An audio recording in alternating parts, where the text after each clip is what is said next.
Good morning, everyone. Before I get started, all eyes on me. I bet you got it twisted. You don't know who to trust. So many player, hating financial experts, trying to sound like us. But there is only one G without the OD. And that's me. So let me recap what you all have been doing since I last spoke. You threw in the towel for recession odds and ripped the spoos to 4,600. You think I'm going to come out here in a gimp suit and a Volcker mask and stroke your egos? Do you think I was going to Blofeld the market like a Bond villain? Didn't Nvidia's earnings give you an idea of how not fucked the tech sector is, despite what that idiot Michael Gates said? Companies are spending $17 billion on chips. You think that's bearish? Look at you bond traders. You are the worst of the lot. Why the fuck are you increasing 10-year yields to make me and Fed cave? You bitches are doing our job for us. So take your shot today, bears, because time is not your friend. Try to unpin volatility if you can, but keep this in the back of your mind.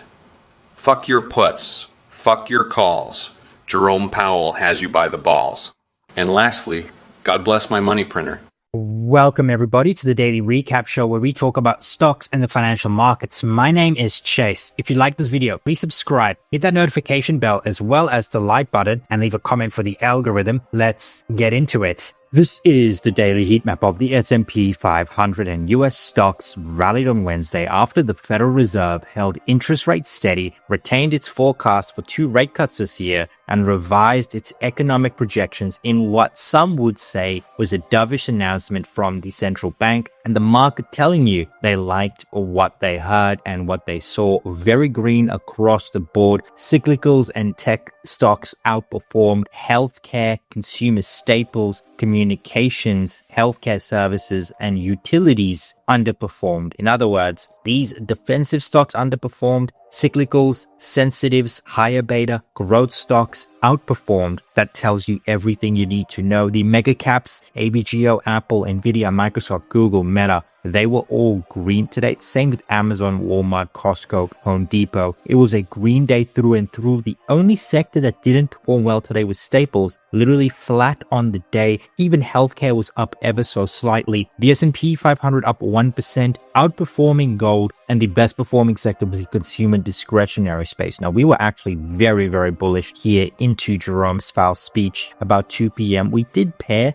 some of these gains, but we were still green on the day. And it wasn't just the large caps, it was small caps, it was mid caps, it was every single sector, value, core, growth. We all outperformed. The worst performing was actually large cap value, only gaining 0.51%, but we saw growth perform very, very well. Value in small caps performed, core performed, mid caps. It was just a strong day for growth and cyclical assets as a result. And it all stemmed from Jerome Powell's announcement, which revealed very minor changes from his December outlook, with 9 Fed officials looking for 2 interest rate cuts this year, while 8 seeing the likely of only doing 1 or fewer. The central bank did revise down its expectations for economic growth, while revising up its forecast for inflation this year, perhaps lowering the bar for additional cuts, I guess. The statement of economic projections, the Federal Reserve saw core inflation rising to 2.7%. The December projection was 2.5%. So they see inflation a little bit higher. Similarly, the Fed also raised its forecast for the unemployment rate. It was 4.3%. They now raised it to 4.4%. So again, we're starting to see slightly weaker economic fundamentals. And then they also downgraded their economic growth forecast from 2% to 1.7%. That's essentially real GDP growth. And ultimately, what the Fed is looking at is uncertainty, because uncertainty around the economic outlook has increased, and Jerome Powell attributes this to Donald Trump's tariffs, and he said that has affected the overall economic growth expectations. That's why you did see a little bit of a downstep in stuff like GDP. But ultimately, Powell said what matters to the Fed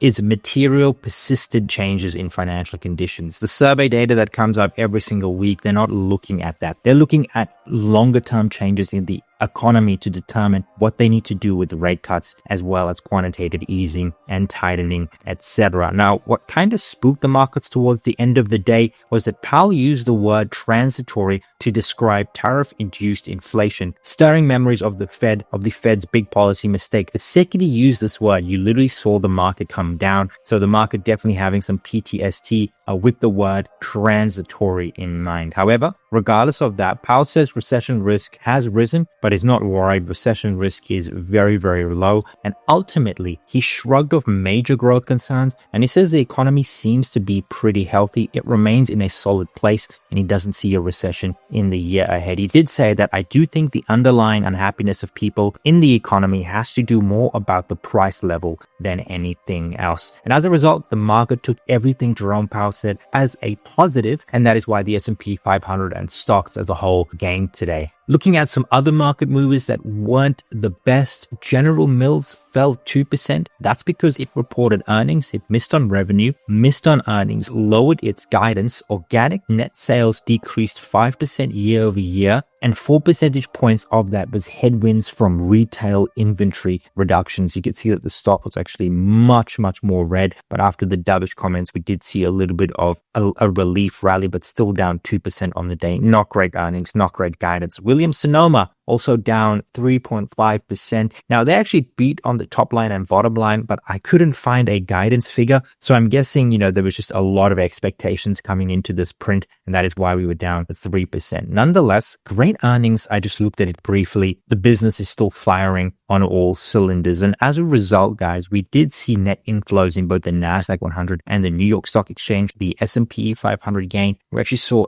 inflows increase into the end of the day. We saw 4,300 advances, 1,900 decliners. Great breadth in the market today. However, market momentum continues to remain sour, with the 5-day moving average improving to the 78% mark, but none of the medium-term, longer-term averages actually retaking the 50% mark. But we did see tangible improvement, relatively speaking. Now, equities and risk assets were broadly green on the back of the Fed's dovish tone. The S&P 500, NASDAQ 100, IWM were all up in excess of 1%. Looking pretty green here in the after hours as well. That's very, very positive. Green in the after hours on a green day. The RSP underperformed, so it really goes to show large caps put in most of the move. But we did see gains in mid caps, the S&P 600. In fact, the S&P 600 outperformed the NASDAQ 100 as a result, and small caps higher beta did outperform every other sector today. It's very obvious to see growth outperformed value. And on the back of Jerome Powell's speech, we actually saw yields fall as a result. The 2-year, 10-year, and 30-year yield volatility took a huge step down as well. And we're pretty much at parity here with the front month and spot VIX. And then the dollar gained ever so slightly. Very positive momentum. The market telling you, hey, this is a dovish tone. We're liking what we're hearing. And the Fed's not worried, so the market shouldn't be worried as a result. Bonds did gain. And then we did see gold gain 0.5 percentage point, but that's about it. Now, let's actually talk about the S&P 500. Now, guys, over the last week or so, we've been looking at a trade plan to find a bottom here. And we said we were looking for a pullback. We got the pullback. We're looking to buy in this buy zone. Now, we didn't actually get there. We sort of just ticked the bottom right here. Now, you have to understand that getting the exact level is never something you can actually do. We kind of want to look at a range. But what we did say, what we were looking for based on the movement here in the VIX, was for a bottom to be put in around about this OPEX period, which is Friday. Friday is the OPEX, right? The options expiry. And you could see that. And what we saw was the spot VIX was significantly higher than the front month VIX, essentially telling us that the volatility in the next March contract after the options expiry had an end date. And so what we were looking for throughout this week is a bottom to be put in this buy zone. We didn't quite get to the buy zone in the S&P 500, but it does look like a bottom is putting in right here. I mean, we got some dovish Fed commentary, great economic data this week, last week as well with some of the housing data. And it does look like a bottom is being put in right here. However, there is a little bit of concern. We did see bears on Monday and today come in a very big way and find value and sell the top end when the bulls try to push. Now, what the bulls need to do to confirm this as a low into next week is by the end of the week, I think we need to go ahead and close above today's high. we go ahead and do that. That opens up 57.77, and it does allow us to look for this to be a bottom and for us to make the next move higher, retaking the 58.80 zone and ultimately the 6,000 level in due time. This does look like a bottom, but all we need to see throughout the next week is a close above here, and the spot fix needs to be lower than the front month fix. Right now, it's slightly higher. We've seen major improvements. This is all going according to the plan. We've also seen yields and the dollar fall as a result of all of that. We just need to see continuation. We just need to see the front month fix continue to lower, and we need a close above that level. We are in positive gamma. Everything is shaping up for this to be the bottom from these highs right here, hitting our buy zone. It was an absolutely crazy week.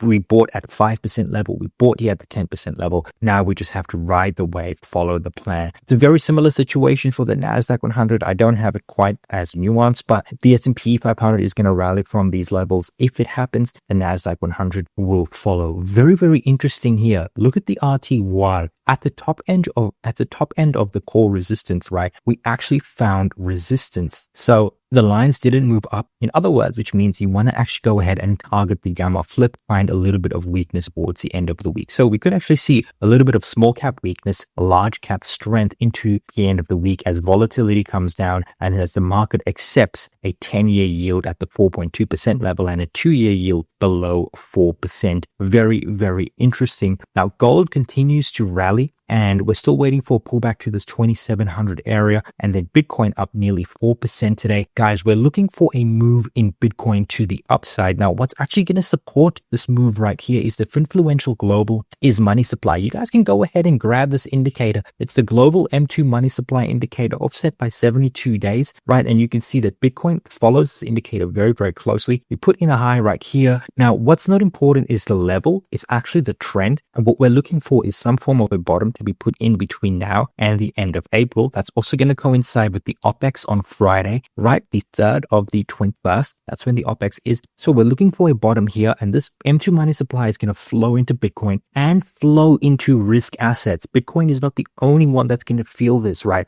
It's also going to be the S&P 500, the NASDAQ 100. So what we're looking for is a move to the upside based on options expiring, volatility decreasing, and global liquidity coming into the market, into Bitcoin, into risk assets, moving it higher, coupled with the fact that we actually are in a 10% correction. And if we don't get a recession, right, normally 10% corrections, 75% of the time resolve higher. The Fed just came out and said they don't expect a recession. They're still looking for growth in this economy. And we have the support of 2 rate cuts. I highly think that if we break these highs, continue to see volatility decrease, this is the bottom and we will go ahead high and move higher, maybe even eclipsing all-time highs. However, all of this is void if the S&P 500 has one single close below the 5,400 area, and it's not a big trip to get there. If we actually take a peek to trough, it's 4% move to the downside, right? If we go ahead and break the 5,400 area, guys, I think we're going to see 5,000 very, very close. Okay, so we had a key zone right here. Bulls found support at the exact area we thought they would. Now they need to continue to put in the work, especially this week. It's key for this week because Friday is options expiry. Now that is in the indices. Now stocks that I really like right now that I actually have been buying. Number 1, PayPal. And if you want a full in-depth analysis of PayPal, go and check out my video, FinFluential Media. I said this is the zone where you want to buy PayPal because we will go higher. We will go retake these 52-week highs at the $94 area. And if we actually just take a measured move, right, we're looking at a 32% gain from where we are right now. Another stock I really do like is EVBTY. We are basing here. Once we break this $80 level, it is onward and upward. This stock is very cheap, growing at a double-digit pace. The market leader in its industry. I also talk about a full in-depth review of EVBTY Evolution AB on FinFluential Media. So if you want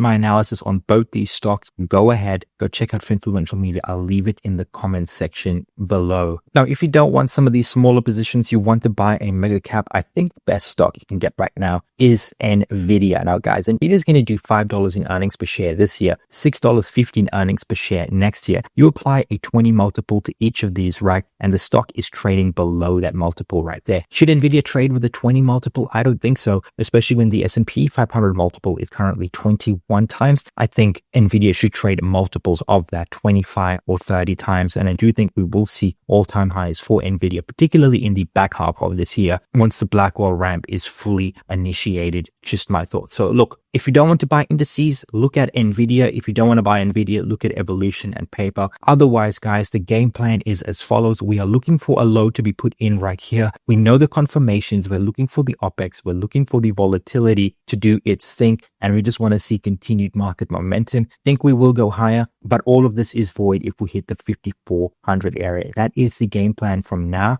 into the end of March, guys. And for those of you that want the too long, didn't read, essentially buy the dip, put your stops here at the 5400 area, and don't trick. Now, looking at sentiment, this is CNN's Fear and Greed Index. And guys, we continue to remain in extreme fear. The extreme fear zone is where you want to buy, essentially looking longer term, 6, 12, 18 months down the line. And you want to see a movement from this into fear, into neutral, into greed. And then generally speaking, the extreme greed zone is actually where you actually want to sell and or trim your equities. Now, we've been in extreme fear for quite a while. However, we actually have to look at the rate of change. About a week ago, right, the extreme fear was actually at about the 15 zone. So we actually have seen movement closer to the fear zone, and we're right on the precipice here between fear. If we have a couple of more green days or a day where we see pretty good expanding breadth, we can actually flip into the fear zone. But in the here and now, we are still in extreme fear. This is an opportunity for you to buy in the stocks and indices that you believe will generate you alpha. And as a result of the poor sentiment lately, we've actually seen a record rotation out of US equities. So we've seen selling of US equities simply because when sentiment turns, that generally is reflected in the markets. However, but now we have to ask the question, where exactly did this money rotate into? And the obvious answer is into international stocks, Chinese stocks, European stocks, and emerging market debt. They saw record inflows into February, and I'm sure they'll see very much the same here in March. At the same time, a reason why US stocks are not catching a bid is because the majority of stocks have officially entered their buyback blackout period, and this is set to go up until about the middle of April. Sort of the peak will be here at the end of March, early start of April, and then we'll see this taper off in a very significant way. But until then, that corporate bid or that repurchasing of shares is simply not there, and that can result in a lot of churn and volatility, because we do know that the biggest buyers of stocks are corporations themselves. But we've also seen insiders buy stocks as of late. The ratio of companies where insiders bought stocks versus sold has actually been increasing, and this is the highest level we've seen since about mid-2024. And if we go any higher, we're looking at very close to early 24, 2023 levels. And company execs are really just rushing to buy the dip. And this dip isn't even anything to worry about, guys. When you look at the largest calendar peak to trough S&P 500 drawdowns, the median drawdown is actually about 10%. We're at about a 9 to 10% drawdown right now in the S&P 500. So for all intents and purposes, this is completely normal. It's actually very healthy. And as investors, we should really welcome this. And if we don't get a recession, the very high likelihood is that we will see very linear returns 3 months, 6 months, and 12 months later. And up to 12 months later, you could see returns of about 12% in the S&P 500, barring no recession. However, if we do get a recession, the returns tend to be very lackluster. They tend to be flat, and when adjusted for inflation, they tend to be negative. Now, the question remains, will we get a recession or will we avoid one? Well, a recession is defined as 2 quarters of negative GDP growth. Right now, 2025 estimates for GDP growth continue to be around about the 2% mark. We see continued growth in 2026 of 1.7. So the data is telling us that it's highly unlikely we will actually see 2 quarters of negative GDP growth. So we won't see a recession. And there was some positive signs we got in the data yesterday. February housing starts, single family starts were up to 92,000. That was the best month since last February. Now, coming up this spring, it will be the moment of truth for the industry. But for now, this number right here, housing starts just under 1.5 million, is actually an expansionary figure.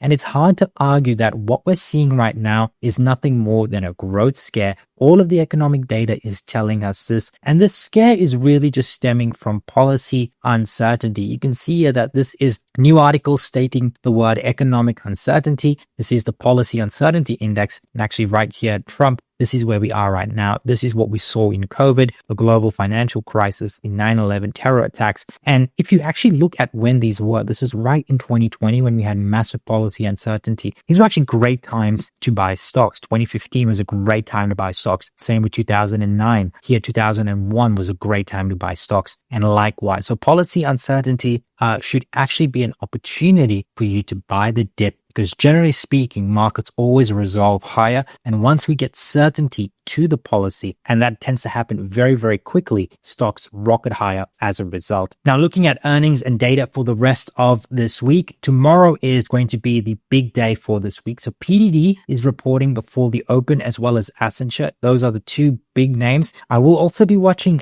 gambling.com because I own a stock, Evolution Gaming, and their earnings is going to be a read through for the gambling sector as a whole. Then after the close, we have Micron, Nike, FedEx, The Planet, and Lennar. That's Florida's premier home builder. So a very, very big day tomorrow. That's really going to move the market in the tech sector, the consumer sector, Chinese stocks. Everywhere we're going to see movement. And so do expect volatility tomorrow. Looking at data on Thursday, the only big data release we have is existing home sales, along with initial jobless claims. It's just not on this list. But if you've made it up until here, thank you so much for watching. If you like this video, please subscribe, hit that notification bell, as well as the like button, and leave a comment for the algorithm. Cheers.